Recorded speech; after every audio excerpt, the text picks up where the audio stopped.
Have you ever felt lonely in a room full of people? A moment where laughter fills the air, conversations swirl like wind, and yet you feel like a ghost, unnoticed, untouched, unseen. It happens more than we'd like to admit.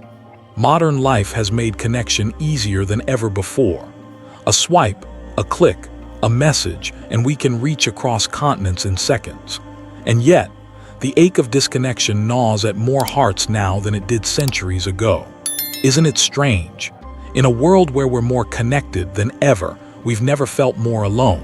Look around. People scrolling through their phones at dinner tables. Friends sitting side by side, speaking to screens instead of each other. Couples who share a house but haven't shared a meaningful conversation in weeks. Somehow, somewhere along the way, we forgot how to truly see each other. And it begs a question: why do human relationships matter so much?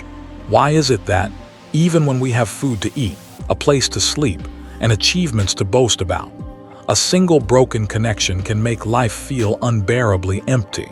Because at our very core, we are woven from invisible threads, threads of belonging, of love, of understanding. Threads that tie us to one another in ways the eyes cannot see, but the heart never forgets. Long before smartphones and cities and social networks, human beings gathered around fires, shared stories, and leaned on one another for survival. The need to connect isn't new. It's ancient. It's primal. It's written into the code of our being. But relationships aren't just about survival anymore. They are the mirrors through which we see ourselves. Through friendship, we learn loyalty. Through family, we learn patience. Through love, we discover tenderness. And through conflict, we uncover the parts of ourselves we didn't know existed. Without these reflections, life becomes a flat surface, no depth, no nuance, no meaning. We crave connection not just to be known, but to understand ourselves in the knowing. And yet, relationships are hard, they hurt, they disappoint, they unravel in the moments we least expect. Why? Because most of us enter relationships clinging to invisible baggage. Expectations, pride, wounds we haven't healed, stories we've told ourselves about how others should treat us, how they should love us, how they should behave. And when those unspoken rules are broken, the thread snaps. Friendships end. Families fracture. Love turns to resentment. It's in this quiet suffering that so many people turn to ancient wisdoms, searching not just for comfort but for answers. Among them, Buddhism stands out not as a religion demanding blind belief, but as a philosophy offering practical tools to untangle the knots inside us and between us. Because if there's one thing the Buddha understood with clarity, it's that human suffering isn't born from the outside world. It's born from within. Jealousy, anger, attachment, pride, the clinging to mine, to me, to should and must. It's these invisible toxins that rot our relationships from the inside out. But what if, just what if, there's another way to live? A way to love without clinging, to care without controlling, to belong without losing ourselves. Buddhism doesn't promise to magically fix every broken connection. It doesn't hand out scripts for perfect conversations or conflict-free marriages. What it offers is clarity, an invitation to see ourselves as we truly are, to recognize the subtle threads of ego that pull us into cycles of hurt, and to practice a kind of love and understanding that isn't bound by conditions. Because the truth is, when you heal your inner world, your outer world changes. When you learn to hold your anger without letting it consume you, when you recognize jealousy as a passing cloud rather than a command, when you loosen your grip on the need to be right, the people around you feel it. Even if you never say a word, the room becomes softer, the arguments lose their sharpness, love has room to breathe again.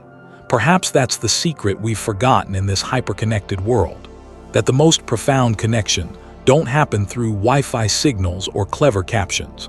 They happen in stillness, in listening, in truly seeing the person in front of you beyond their words, beyond their mistakes, beyond your expectations of who they should be. And this is where our journey begins. Because before we can talk about compassion or forgiveness or mindful speech, we have to start with this single, quiet truth.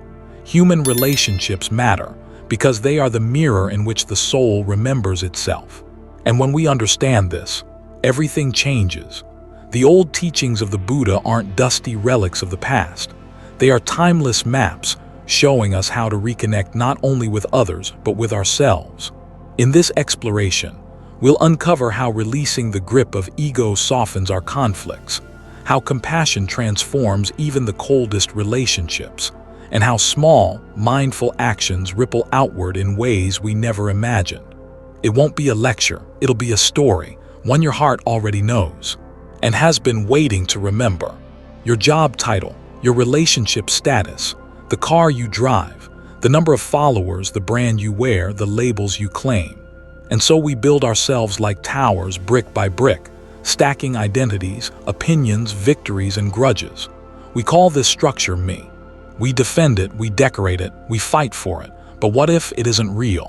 What if the you've spent your entire life constructing is nothing more than a story?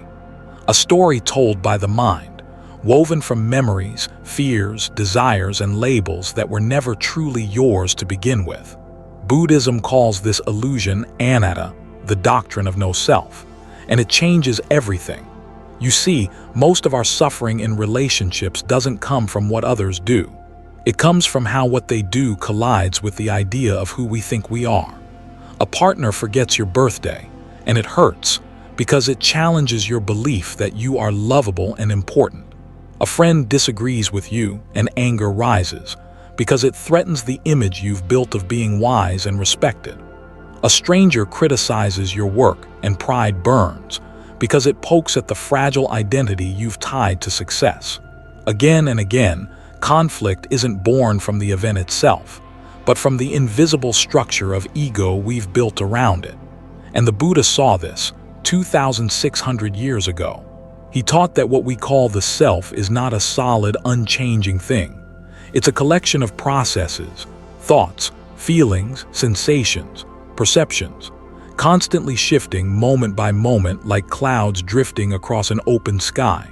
And yet we cling. We say, this is me. This is mine. This should be this way.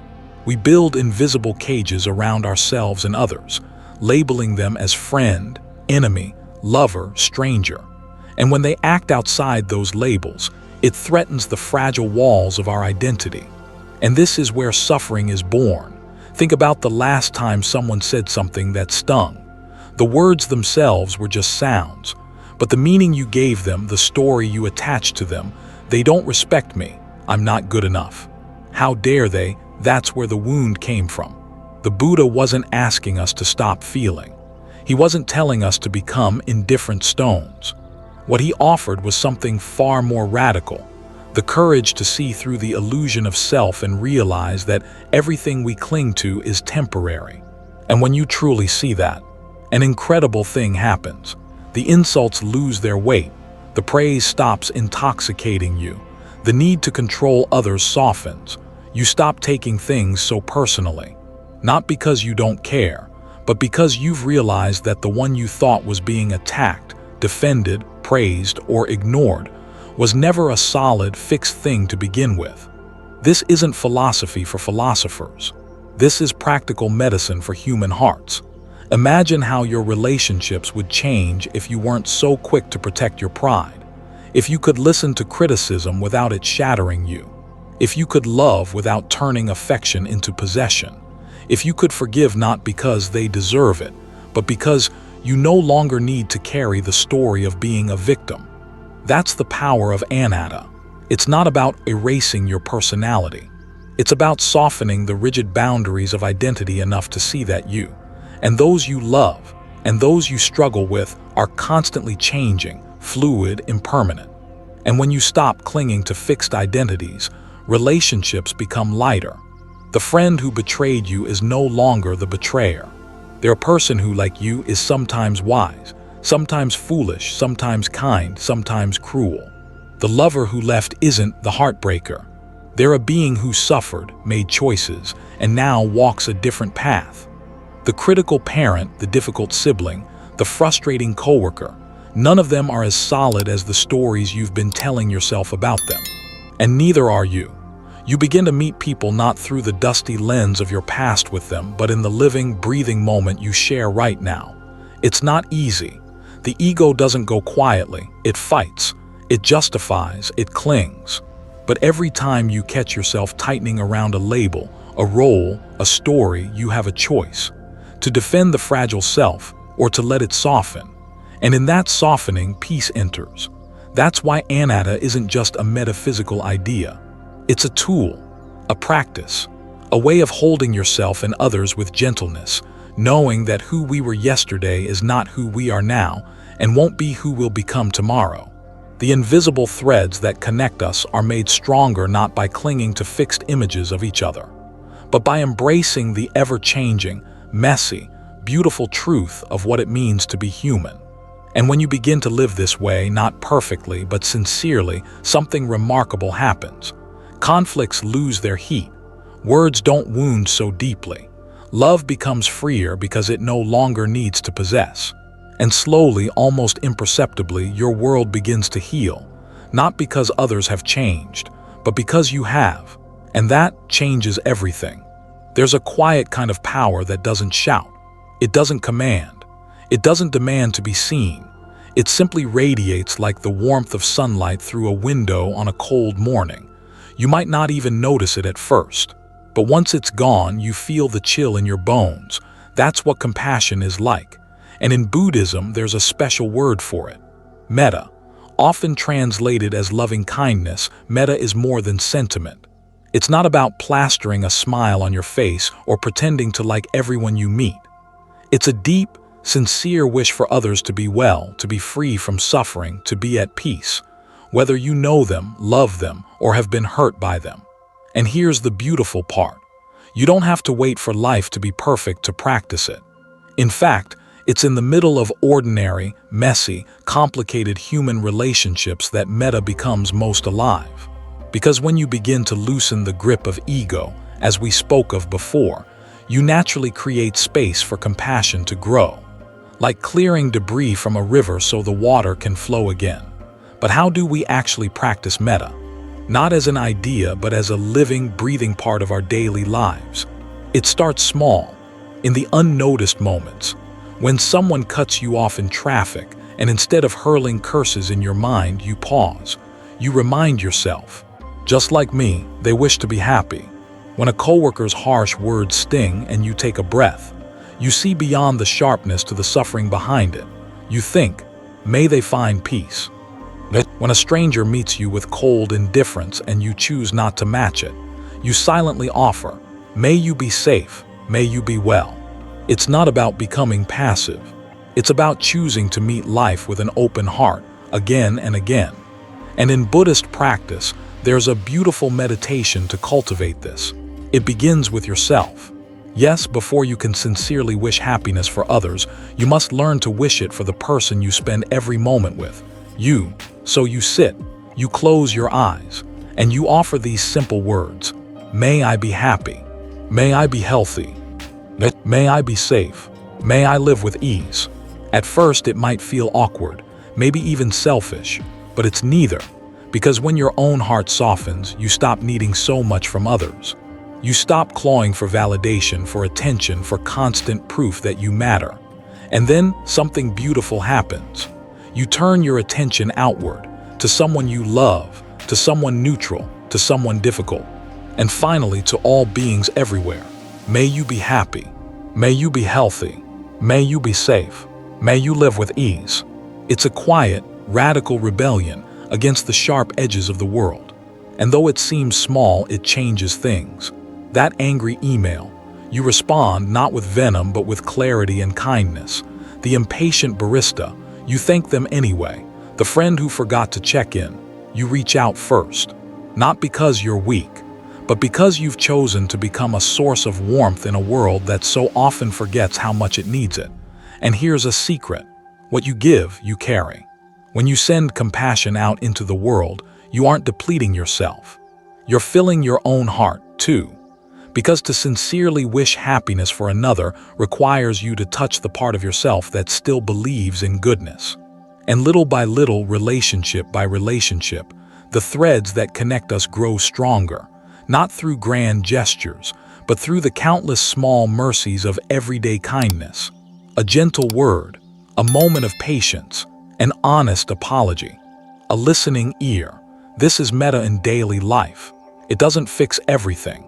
It doesn't mean you'll never be hurt, never be betrayed, never be lonely, but it means you'll suffer less, because your heart will no longer be a fortress of walls and defenses. It'll be a home with windows open, letting light in, letting pain pass through without wrecking everything inside. And perhaps most importantly, you'll stop waiting for others to be kind first. You'll become what you've been searching for, a source of calm in the chaos, a quiet warmth in the cold, a thread of invisible kindness strengthening the bonds between us all. That's the heart of compassion. That's metta. Not as a distant ideal, but as a practice, as a choice, as a way of moving through this world.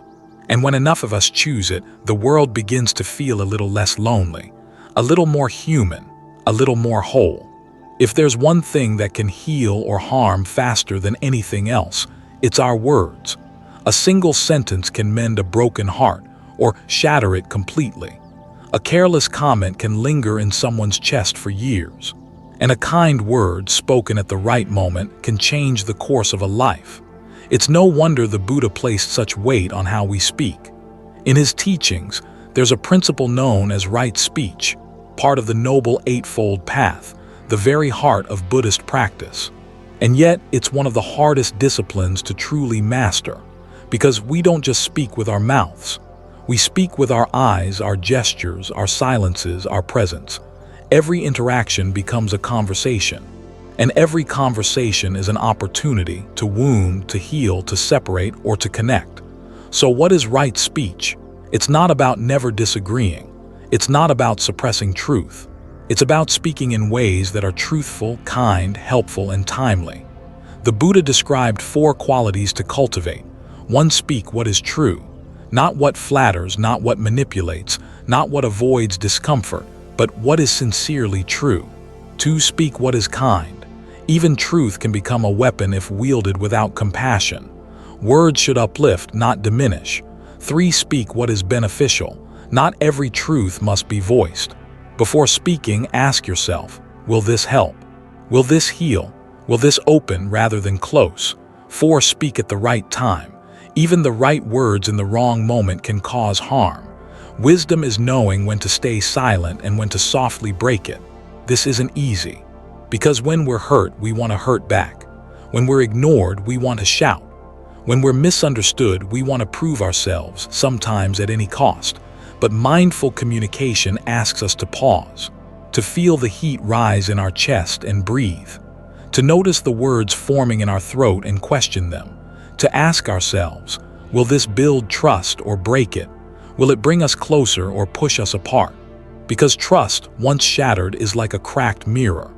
You can piece it back together, but the fractures remain. And in a world where words are hurled like weapons, online, in politics, in families, between friends, choosing to speak mindfully is an act of rebellion. It means refusing to gossip, even when it's tempting. It means choosing honesty over convenient half-truths. It means offering silence when silence is the most compassionate thing you can give.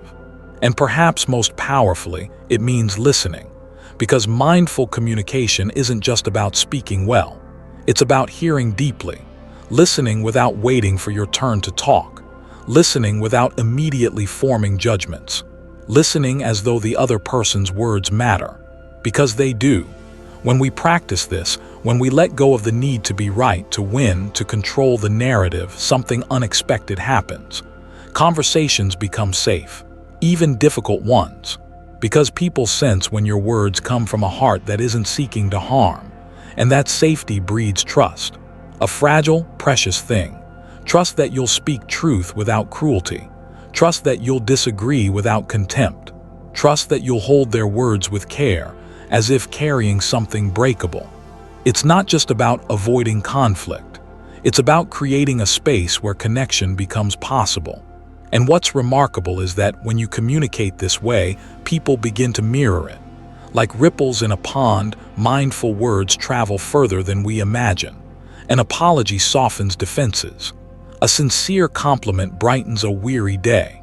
An honest, gentle boundary preserves dignity on both sides. You begin to realize that your relationships aren't made in grand, cinematic moments, but in these tiny, invisible exchanges of language.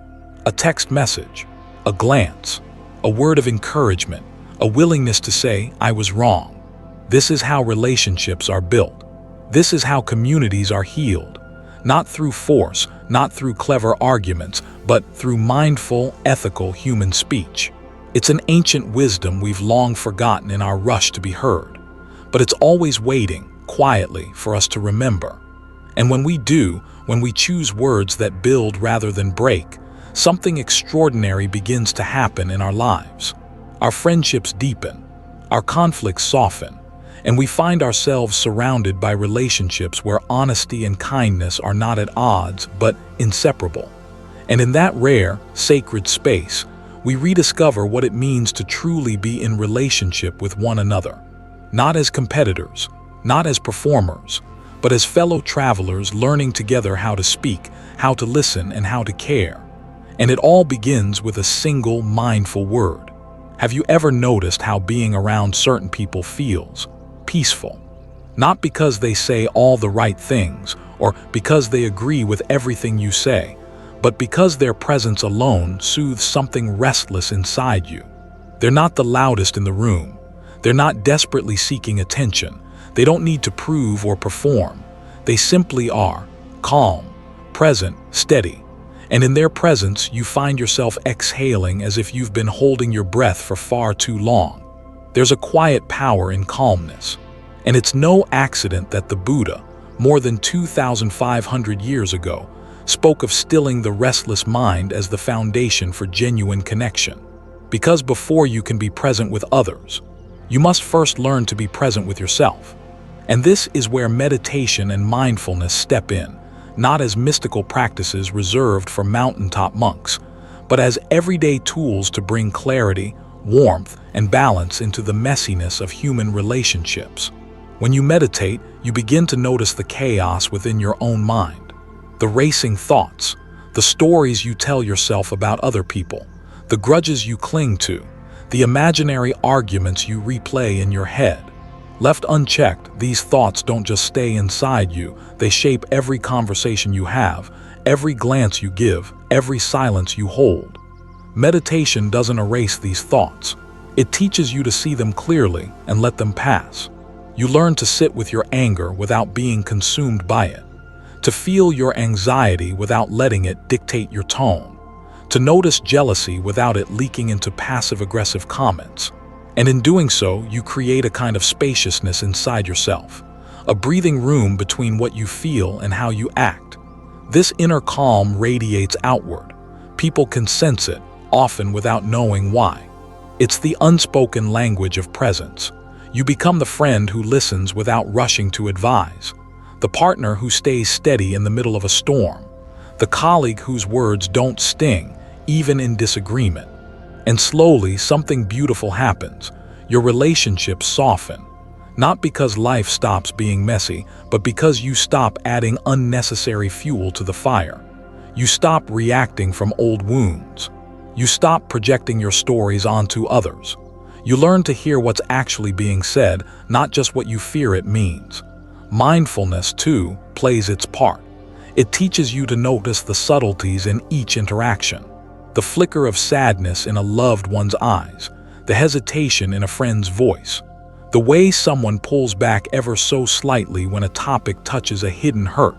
When you're mindful, you catch these moments, and you respond not out of habit but from a place of conscious care. A hand on a shoulder, a few words of kindness, a decision to listen a little longer, and it's not always dramatic. Most of it happens in the quiet, in the in-between spaces of daily life. But over time, these small acts of calm, attentive presence weave a fabric of trust. People start to feel safer around you, not because you fix everything, but because you offer them the rare gift of being truly seen and truly heard. And in a world addicted to noise, to speed, to shallow validation, that kind of presence is healing. The Buddhist masters often spoke of stilling the pond of the mind, because only in still water can you see a reflection clearly. It's the same in our relationships. When your mind is turbulent, every comment feels like a threat. Every disagreement feels like a personal attack. Every flaw in others feels unbearable. But when the mind is calm, you begin to see people as they are: wounded, hopeful, complicated, beautiful, just like you. You realize that most hurtful words come from people drowning in their own pain. That defensiveness is often a shield for hidden fear. That anger is frequently grief in disguise. And from this clarity comes compassion. You start responding not to the mask people wear, but to the humanity underneath. This doesn't mean becoming a saint or allowing yourself to be mistreated. It means learning to anchor yourself in calmness so that you can engage with wisdom, to speak firmly without cruelty, to set boundaries without rage, to love deeply without clinging. This is the gift of meditation and mindfulness, not just a quieter mind, but deeper, steadier, more nourishing relationships, the kind of bonds that don't demand perfection, that hold space for mistakes, that grow stronger through honesty and tenderness. And it all begins in stillness, in those quiet moments on a cushion or a park bench or your bedroom floor, moments where you meet yourself fully without flinching. Because every ounce of calm you cultivate there, every breath, every pause becomes a thread in the invisible fabric connecting you to others, a presence that doesn't need to shout, a love that doesn't need to possess, a wisdom that doesn't need to be right, just steady, kind, awake. And in a noisy, restless world, that might just be the most powerful thing of all. As we move through this life, weaving connections, clashing opinions, sharing laughter, carrying heartbreak, it's easy to believe that each encounter stands alone. A coincidence, a random occurrence, a fleeting moment. But Buddhism teaches something quietly radical. Nothing happens in isolation. Every word we speak, every thought we entertain, every action we choose, whether in the open or in secret, plants a seed. And those seeds, they grow. This is the essence of karma, not a cosmic punishment system, not a mystical scoreboard tracking sins and virtues, but the simple, profound law of cause and effect. Whatever you put out into the world ripples back to you. The Buddha compared karma to a shadow. You might forget it's there. You might not notice it following you, but it never leaves. And when you begin to truly understand this, not as a theory, but as a living truth, something remarkable happens in your relationships. You realize that every interaction is a choice to plant seeds of peace or seeds of conflict, a choice to respond with kindness or with spite, a choice to build trust or fracture it. And those choices don't just shape the moment, they shape you. They shape the kind of relationships you attract, the kind of presence you carry into every room. Think about it. When you meet someone harsh, impatient, cruel, what seeds have they been watering within themselves? When you encounter someone patient, gentle, and quietly strong, what patterns have they been nurturing over years? Karma is not fate. It's not about predestination. It's about moment-to-moment creation. With every decision, you're building the architecture of your future. And nowhere is this more visible than in how we relate to others. When you speak with compassion, even in anger, you plant the seed of a relationship where understanding is possible. When you betray trust, even in small ways, you plant the seed of distance, suspicion, and eventual separation. When you show up consistently, not perfectly, but sincerely, you plant seeds of reliability, of warmth, of respect. These cause and effect ripples extend far beyond what we see. A single kind word to a stranger might ease a pain you'll never witness. A small betrayal might linger in someone's heart for years. The Buddha taught that we inherit the results of our actions like a farmer inherits the harvest of their fields. You might forget the moment you sowed that seed, but you will live with its bloom. And so karma invites us to slow down, to ask ourselves, what am I planting here, in this conversation, in this relationship, in this silence? It encourages us to pause before speaking words we might regret, to soften when anger tempts us to harden, to own our mistakes, knowing that each admission plants seeds of humility and wisdom. And perhaps the most beautiful thing about karma is this: it can be rewritten. You are not condemned by the mistakes of your past. You can plant new seeds, create new patterns, heal old wounds by choosing different thoughts, different words, different actions. It won't erase the consequences of what came before, but it can transform what comes next. And slowly, those new seeds take root. The difficult relationships soften. The estranged friendships find their way back. The restless heart finds peace in connections once fraught with tension. You begin to notice how people respond to you differently, not because you've manipulated them, but because you've changed the energy you bring. And that shift is magnetic. In a world so often driven by reaction, to be a person who responds with intention is rare. To be a person who understands that everything they put into the world will one day return is powerful. And so karma isn't just about individual destiny. It's about collective harmony. Because every kind word, every patient gesture, every act of forgiveness plants seeds not only in your future, but in the hearts of those around you. It's a ripple that moves through families, communities, generations. The Buddha once said, "If you knew what I know about the power of generosity, you would not let a single day pass without giving." The same is true for kindness, for honesty, for presence. If you could truly see the future your actions create for yourself and others, you'd be gentle with your anger. You'd be careful with your silence. You'd be brave in your forgiveness. And this is where relationships transform, not through grand gestures or perfect harmony, but through steady, mindful choices, through a commitment to plant seeds worth harvesting. Because the friendships you want, the love you long for, the peace you crave isn't a matter of luck. It's a matter of karma, a reflection of what you're cultivating inside yourself, moment by moment. And that understanding, when it settles into your bones, changes everything. It turns every conversation into sacred ground, every relationship into a field of possibility, where what you sow, you shall surely reap, and where the quiet, patient gardener of your own heart begins to realize, you are never powerless, not here, not now, not ever. When we speak of relationships, it's easy to focus only on the outer dynamics, the words exchanged, the moments shared, the conflicts faced. But the Buddha invites us to look deeper, to look within, because the foundation of all meaningful connection is not just what happens between people. It's the peace we carry inside. Imagine a calm lake. A single pebble drops, sending ripples that travel far beyond the spot where it landed. Our hearts work the same way. When we cultivate true inner peace, not a fleeting calm, but a deep, abiding stillness, we become a source of calm for others. Our presence softens tensions. Our silence speaks understanding. Our kindness inspires kindness in return. This ripple effect is the magic of Buddhist practice. The more we nurture peace inside, the more it radiates outward, healing broken bonds, easing conflicts, creating space for love and trust to grow. And this ripple doesn't stop with the people we know. It flows into communities, workplaces, neighborhoods, into the very fabric of the world we share.